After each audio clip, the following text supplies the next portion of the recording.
Kamie, looking at the box and just thinking about the time that you just spent, what did this day mean to you and your team? Gosh, I mean, you just probably go through every emotional imaginable.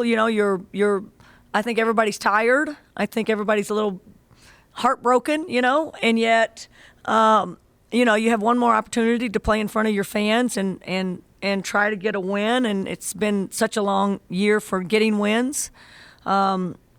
So just gearing up, to put on a good show and try to get wins. I think that just is taking a lot out of our entire team and program.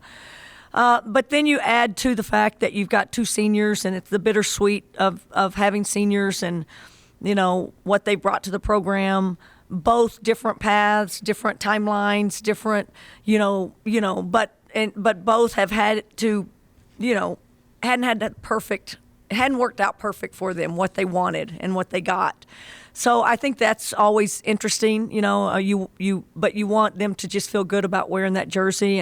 And I thought both Beanie and Lauren played really good minutes for us, like our entire team and what we were able to put on the floor. But just happy that those seniors could, enjoy the senior moment with a win. I think that's the thing. We wanted to honor them. I think doing it afterwards is just a little bit more relaxing and nice, and it feels a lot better when you win.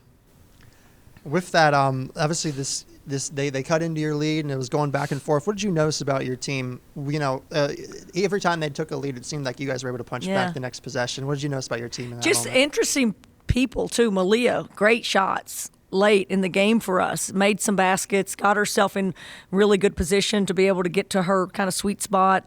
Credit to them. They play so different than anyone else. You can't mimic it. We can't get our practice guys to play their zone like that, and they run out and trap you. We don't have the perfect lineup sometimes we didn't make a lot of shots, which is what happens against their zone and their changing defenses. It really gets you out of rhythm. So I just love that we made some big shots and big plays. I thought, again, we rebounded the ball pretty well. Loved our defense for the most part. I mean, I thought we held them down really well. I just thought the ball was hard to get the looks that we wanted on the offensive end, and we were just fortunate enough to hang on and get big baskets at big moments, and then turn around and make them miss and finish the possession with the rebound. For Malia, I believe it was 8 points in that fourth quarter alone. She talked about just that she really liked her matchup and she was able to exploit that. What does it say about her that she's able to have a fourth quarter like she did today? Yeah, I mean, I thought Alex just gave us an option over the top all the time. And with that kind of body and length, I think that we wanted her on the floor a lot. And then Lauren has a little more agility and can move around a little bit more. And I thought she had good minutes, took a couple of really hard shots that we couldn't rebound from. And then you can turn around and bring in Malia, who's just a strong body, can move people and get them so that she can get to her spot. Everybody else, Alex and Lauren, kind of get moved out by defense, and just love the fact that Malia's had a hard game on Thursday. She didn't get to play much. She got 4 fouls. She's in and out of the starting lineup. Typical freshman, kind of up and down. And I just love that she's responded great. And whatever role she's being put in, she's going to go out there and try to succeed. And I thought her 8 points in the fourth quarter probably sealed the deal for us. You guys scored 36 points in the paint, and how pivotal was Alex and Malia in abusing their size down low against St. Mary? I mean, it just they take a lot of chances by getting to get deflections on the perimeter that you can't find the holes in the paint. And we're not the men. Like the men would be just throwing alley-oops and throwing over the backside and dunking those. We have to throw that over the top and gather in traffic and try to finish when they come in and collapse on you. So I thought we had some really good looks for Alex. I thought we missed her a lot. I thought we missed some high post shots that were there for us too. And but again, I think paint points, it doesn't matter what kind of defense you're going against. If you dominate the paint points, you're probably going to have a good chance to win. And we really intentionally wanted to do that. We wanted to be kind of in a double low against their 1-3-1.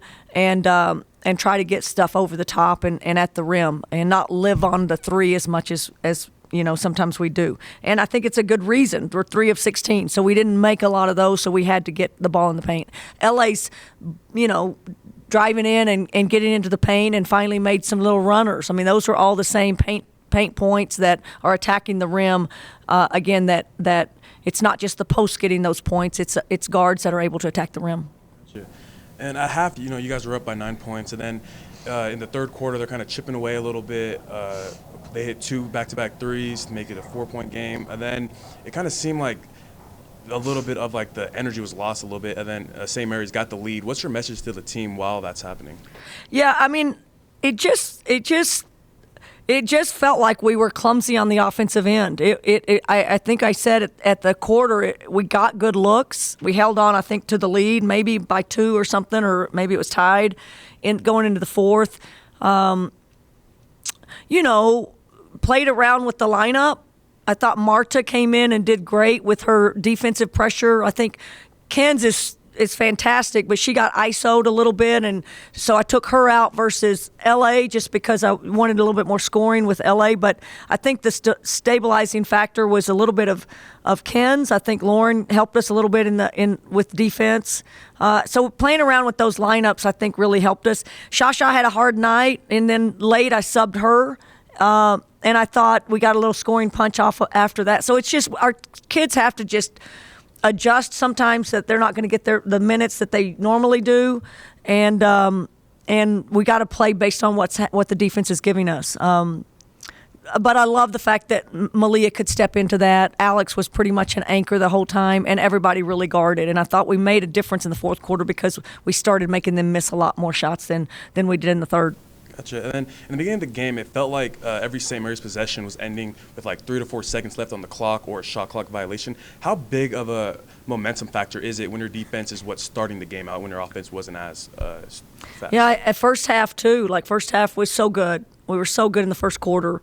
You get upset with yourself because you're just like, we need a big lead now because we've played such good defense. But again, credit to them that their defense really disrupts you as well on the offensive end. But I thought we started the game great, and we finished the game great on the defensive end. And again, that I think had a little bit more. We got size on certain kids that were hurting us. Marta went on a couple of their kids that were hurting us, and they couldn't post us up in the lane a little bit. And those are the things that they usually get to. And with Schaff and Latu, they get those post ups and ISOs that they want and matchups that they want. And we kind of flipped that on them and got better matchups and got the rebounds when they missed. Gotcha. And then it was senior day, but Malia down the stretch at 8 points within 5 minutes. How excited are you for her future and what she's doing this year? Yeah, beyond, never would have thought she would have played this many minutes. Never would have thought she would have started games for us. Never thought she, didn't really think she'd be completely ready. Had some ups and downs, just like everybody does. You could say the same thing about Lauren's career and Beanie's career. It's never really a straight line, and certainly this year has been disappointing for a lot of people, everybody. But Malia's just always responded with a really mature, resilient, and not a victim mentality. She loses her starting lineup. She doesn't look around and go, that's not fair. Her answer a minute ago, like I sit and I watch and I see what's happening on the court, and then I want to go in and I want to help. I mean, that's such a mature thing for a freshman to be saying. We think she can get a lot better. We want her to become a trail sniper, a three-point shooter that doesn't miss. But she's the best screener that we have on the team. So there's things that she brings that no one else on our team does, and she grooves on that. She's like, I always ask, when in doubt, what are you going to do? And she said, screen, and no one on our team says that. That's not what anyone wants to do. So, you just appreciate that if she's going to take the role that she's given and she's going to run with it. And, again, really appreciate the fact that she stayed with it and hadn't gotten down or disappointed too much, and still just wants to commit to being as good as she can be. You guys have won 2 in a row for the first time this season going. I guess obviously it's not an easy thing to have a season like this, but when you look at the opportunity in front of you for the WCC tournament and just the way that your team's responded the last couple of weeks, what have you noticed about the team, and what is it about them that have allowed them to win 2 in a row late in the season? I think it's been so hard to kind of, you just wonder how in the world have you been able to keep a team together that's had this few wins. And, I think it says a lot about the people in our program. The culture has to be pretty darn good for people not to just be done with it and over it.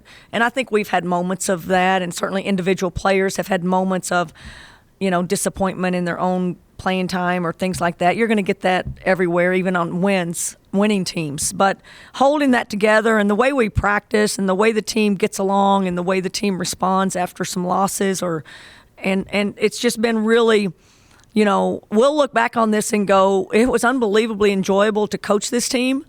And you're just disappointed that they didn't have more success in it. But the learning, the thing we've got to do is learn from, if we can totally take this year and go, can we learn all the things that we can learn? Can we learn to be a better team? Can we learn to be better individuals? Can we learn to deal with adversity? Can we learn, just go down the list of how do we finish games better? How do we start games better? All the things that I think, we got to make sure that we get the right people back and retain the kids that are really, we think are our core players that really want to be here and really want to turn this thing around and have a better year next year. And then we need to go out and fix some things and create some, maybe a little bit more dangerous weapons on our team and our roster. But it's key for us to keep a lot of these kids here because of their character and because of they didn't quit and because they want to be here and they love being Cougs. So I just think that says a lot about the players we have in our program and, this institution and how much they love being Cougs. And we got to make sure that we get a few more players in here that can make sure that we're winning games next year. When you look at your senior class, one last question about the class, and able to recognize them on the floor after the game. For Lauren to come back and then for Beanie to choose this program, what have they meant to you and to this program? Well, I just love that Beanie's parents came. This is the first time they've been here since the visit. And her brother came, so he hadn't been here.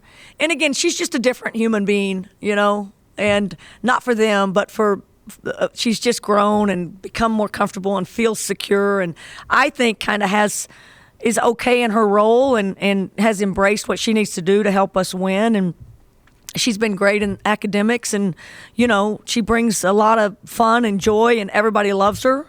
And I just think, for us to go out to Taiwan and recruit has been an adventure, and just happy that she chose us. And not perfect for her, not perfect at all, but she stayed with it, and she's been very committed to the team and the culture and everything that she needs to do to help us. And, for Lauren to be disappointed probably somewhat of her freshman year and leave and have a new experience. I mean, she has a completely different perspective. She had a great summer training with us and then got hurt. And it just stunted her development. And she plays so many positions. It was hard to. Alex got hurt too, but Alex plays one position, and knows this from third year in. So it's a little bumpy for Lauren, and I know she's really disappointed. And typical. Just people, they want to play, and they're disappointed when the coach doesn't play them as much as they want. So, that's the reality, and I think she's trying to do whatever we need her to do and has communicated that. She's a blast in the locker room. Everybody loves these kids. They get along so well off the court. We just need a little more meanness on the court. They're a little bit too nice to one another on the court. So, but proud of this group and just happy to honor the seniors and feel like they've brought a lot of emotion, a lot of commitment, a lot of sweat, a lot of relational. They've invested in all the things that we wanted them to do in their time that they were here. So proud that they'll always be Cougs. Thank you. Go Cougs. Awesome. So, guys, I guess what's your reaction to this 2 in a row? I guess what's the feeling with senior day and everything? Just how are you feeling right now? I just feel great. I feel like we played really well tonight, and I'm glad that we went out there and performed well for our seniors and that they got to go in. And, yeah, it's just a good night. Mm-hmm. I think it was definitely good to finish out Beasley with a win and for our seniors. And, yeah, it just felt great. I don't know what else to say. Malia, you had, I think, 8 of your 12 points in the fourth quarter. What was really working well there in the fourth? Well, I just saw that I had an ISO with one person on me, and I was like, might as well just try this, flick it up, and then it just worked out. So There was a point where I think you dropped a pass from Alex, but then the very next possession you go back and get it back and get a layup. With the kind of speaks to the resilience, maybe the whole season. Maybe it hasn't gone the way you guys have wanted, but you've continued to fight. What have you seen from your own resilience in that moment? Definitely just not to give up is what I've been trying to tell myself. And after one play's over, just swipe your memory and then just keep going at it even harder the next play, and just have a short memory is the best thing I can say. Gotcha. And, you guys were up at 9 at halftime, and for majority of the game, you guys had control. But when SMU made that little comeback and they got the lead, kind of what's your thought process like to fight the adversity? I think we just needed to stay focused and play the basketball that we knew how to play. I think we got a little bit sped up at some points because of their press and stuff like that and their trapping. But in the end, I feel like we fought through it and we just stayed consistent. Gotcha. And then you guys scored 36 points in the paint. Going into the game, was that something that you guys felt like you guys could, exploit with your guys' size mismatch? Yeah, I would say that's something that we've been trying to exploit more and more as the season's gone on. And obviously we're not perfect at that yet, but I think if we just keep getting better at it every game, it's going to be a problem for a lot of teams. Yeah. We knew that they were going to play a lot of zone, so we knew that there would be some opportunities for me and Malia to kind of get some ISO hits. So I think we just really went into the game with that mindset of posting up hard and trying to finish that contact. Defensively, obviously, you guys won the rebound battle. Kind of on the similar side of that coin, what did you notice about just what they were giving you and the way that you guys were able to respond? I think we just made a lot of adjustments throughout the game. I think we maybe struggled at first, especially in the second half. I think we struggled a little bit, but I think again just adjustments. Our point guards and our guards found us really well down low, and we got to give them a lot of props for that. But yeah, I think we just moved the ball really well. Mm-hmm. And then tell us about the seniors, Lauren and Jean, and what they mean to you guys. Oh, they're two of the most special people I've ever met, and I'm so glad that I got to play with them this year. Beanie, I'm going to make it to Taiwan at some point, and Lauren, just 2 words, Lauren Glazier. No one's going to ever forget that. I have a really personal connection with Lauren because I pretty much grew up with her, and I've known her since I was little, so just the opportunity to play with her this year was amazing, and honestly, it's like she made this team. Like, you wouldn't have this team without Lauren, so I think I got to give her a lot of props because she's just Lauren. She's so special. And then Beanie, I'm going to miss her so much. I mean, she's just the kindest human being ever. She's so sweet. She shows up every day, and she's so funny, and I'm just going to miss everything about her. Mm-hmm. Where did you first meet Lauren? In Oregon, when we both lived in Oregon. Yeah, at a basketball camp, so. Mm-hmm. Yeah. Did you guys remember each other when she got transferred in this year? Yeah, because we've stayed connected. Like, our families are friends with each other, so every other year we'll try to meet up and kind of go on a girls trip with our moms. So yeah. Mm-hmm. And then now going into the postseason WCC tournament, where's your mind at going into every game matters, and the season it can go as long as you guys want it to go. I think we just got to take it game by game and not get too ahead of ourselves. We know that we're going to be playing a lot of good competition in the tournament, so just staying focused and continuing doing the great things that we're doing. Mm-hmm. Yeah, and just staying resilient, short memory after a bad play, just wiping that, and staying resilient game by game. I'm curious about one more question for you, Alex. Mm-hmm. I'm curious about LA and just her leadership. Mm-hmm. It seems that she's grown in that department over the years. What have you noticed living and working with LA about over the years and in her on-court leadership? I think I think her leadership has definitely grown over the years. I remember her freshman year, she was so quiet and was afraid to say anything, and now she's talking in huddles. Now she's kind of guiding the team, and so I'm really proud of her for taking that next step and being the leader that we need her to be, and just continuing to show up for us every single game and help us out, and yeah. And Malia, what are you going to remember about the seniors and the upperclassmen, and how have they kind of changed your game and influenced you? I would say definitely their leadership and just leading by example. Like, if I'm confused on a play, I can always watch them, or just good habits to have in the game. They're a really great example for that. And just as people, they're amazing. So I'll forever cherish that.